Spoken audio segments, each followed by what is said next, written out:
Millions of people go missing in U.S. every year. In 2022 alone, the number of missing person cases in the United States equal to around 600,000. Let us look at some of the missing person cases where they were lost in abyss, never to be found again.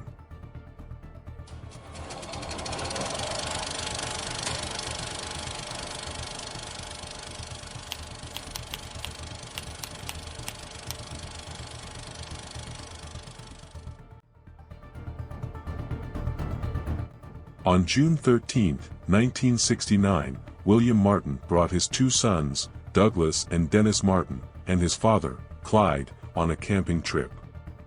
It was Father's Day weekend, and on the occasion, the family planned to hike through the Great Smoky Mountains National Park.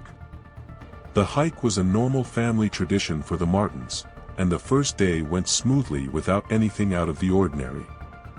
6-year-old Dennis managed to keep up with the experienced hikers. The Martins continued to Spence Field after meeting up with another family. As the adults gazed at the scenic mountain laurel, the boys snuck off to pull a prank on the parents. William Martin watched as the children whispered a plan to sneak up on the adults.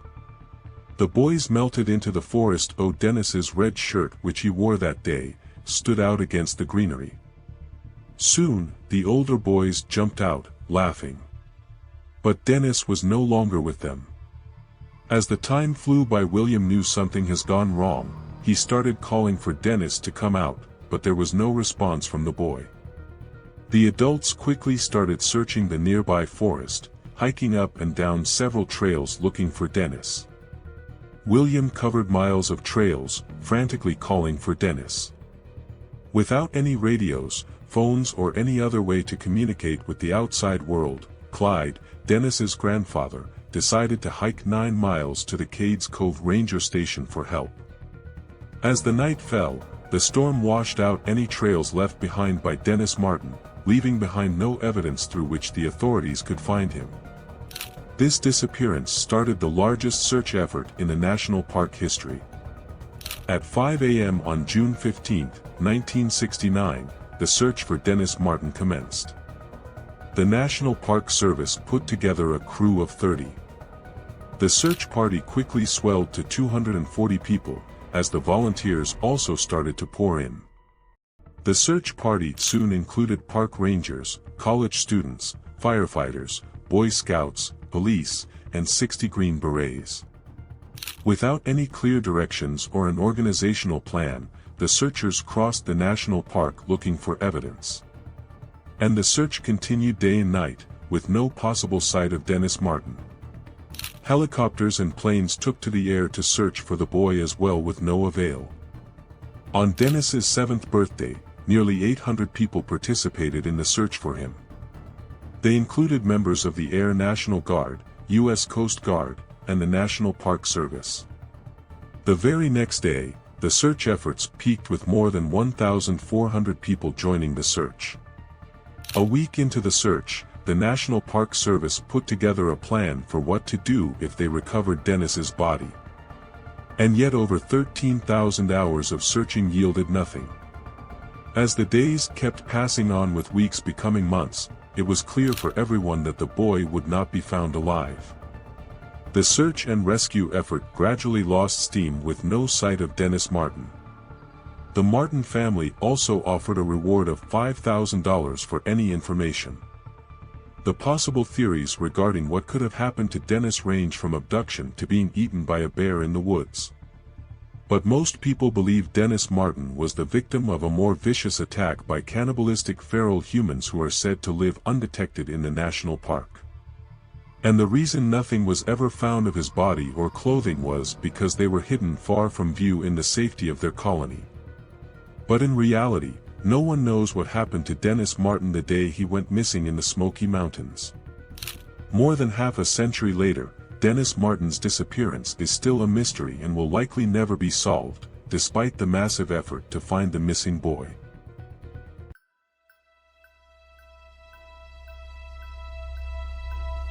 Asha Degree was born on August 5, 1990, in Shelby, North Carolina.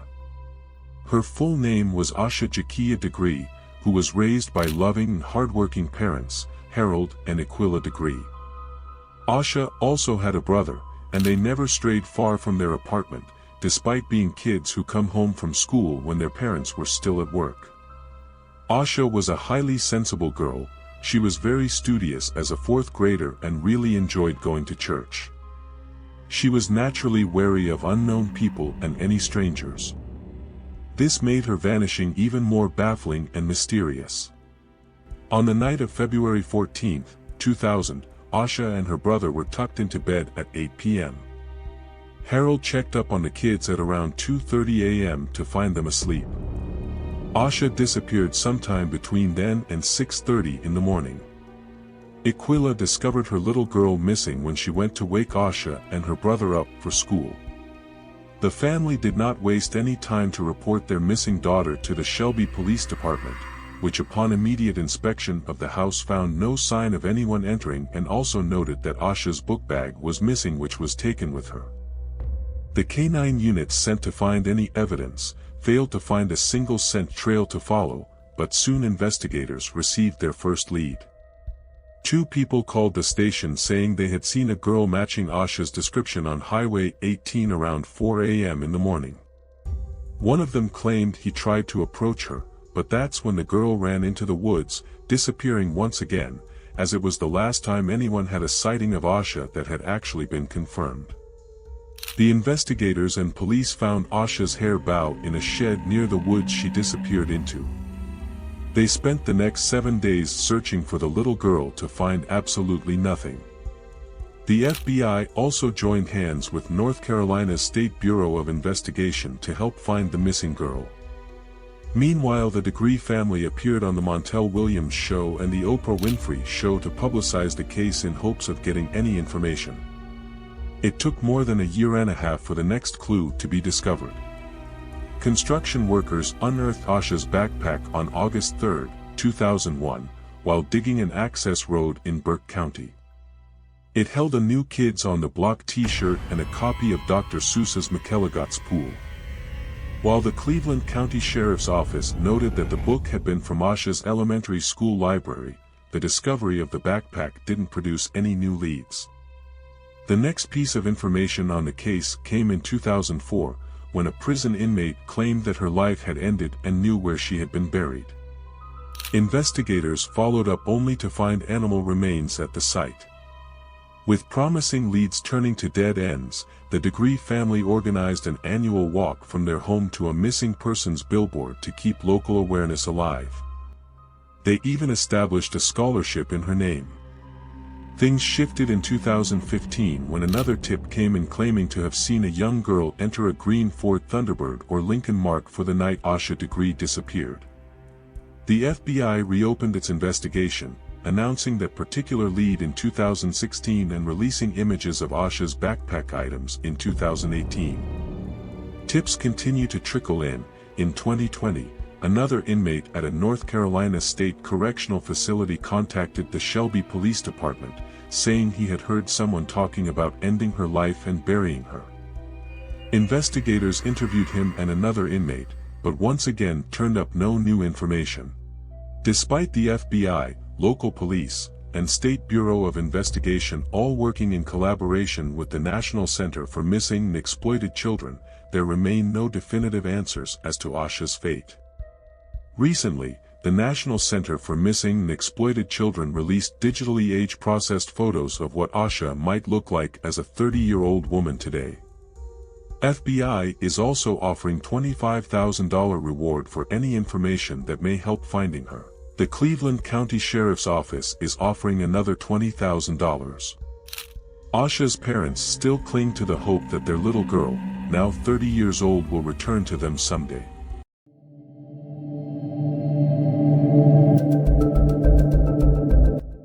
Natalee Holloway was born on October 21, 1986. She had a normal upbringing and attended Mountain Brook High School in Mountain Brook, Alabama. She got good grades, joined a dance team and also participated in student government. Her mother described her as a girl who was only focused on studies and avoided alcohol and dating. Natalie planned to attend University of Alabama on a full scholarship after her graduation. But before that, she and her fellow students would celebrate their high school graduation with a trip to Aruba. Natalie and her classmates arrived at Aruba on May 26, 2005. Their first few days there were relaxing and fun, spending long lazy afternoons lying on the beach, indulged in pre-dinner naps, and exploring the island's bars as the legal age for drinking at Aruba was 18. On the last night of their trip, May 29, Natalie and her friends went to the Hotel Casino, where they met a 17-year-old Dutch national named Joran van der Sloot. Though Joran had lived in Aruba for years, he claimed to be a tourist to the students. He also claimed to be of 19. Van der Sloot later joined Holloway and others at a nearby nightclub called Carlos and Charlie's in Oranjestad. As the night came to an end, most of the high school seniors headed back to the hotel. Their flight back home was next day. But that same night Natalie was seen getting into the car with Joran, who was with his two friends Deepak and Satish. As the students gathered at their hotel in preparation of their flight back home, the adult chaperones soon realized that one student was missing, Natalie Holloway. One of the adults called Holloway's mother, who instantly feared the worst. Her mother knew immediately that her daughter was abducted because Natalie has never been late in her life. Worried about their daughter, her mother and her husband, Holloway's stepfather, landed in Aruba within 12 hours after they learned that Natalie Holloway had gone missing.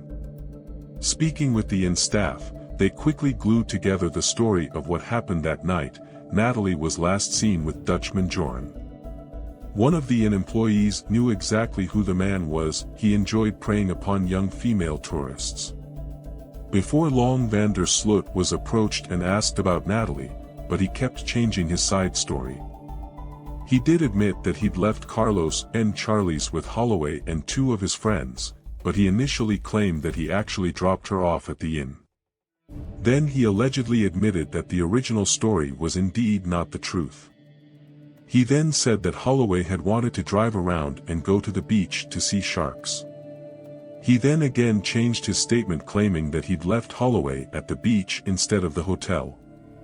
Over the course of the investigation, Joran van der Sloot and his two friends were arrested and released. Then arrested again and released due to lack of solid evidence against them that they indeed harmed or unalived Natalie. Deepak and Satish also kept changing their story. They were never charged with anything and to this day, live in Aruba. As the years passed, some of Natalie Holloway's loved ones started to feel more certain than ever that she was dead. In 2008, Van der Sloot told a convicted Dutch drug dealer who'd been paid to covertly record him that he and Holloway made love when she suddenly had a seizure which ended her life. Van der Sloot then claimed to the dealer that he asked a friend to dispose of her body. The friend in question threw the body out in ocean. At other points in time, Van der Sloot told a variety of different stories about Holloway's fate, sometimes claiming that he'd unalived her, that she was unalived by accident, and even that he'd sold her into human trafficking.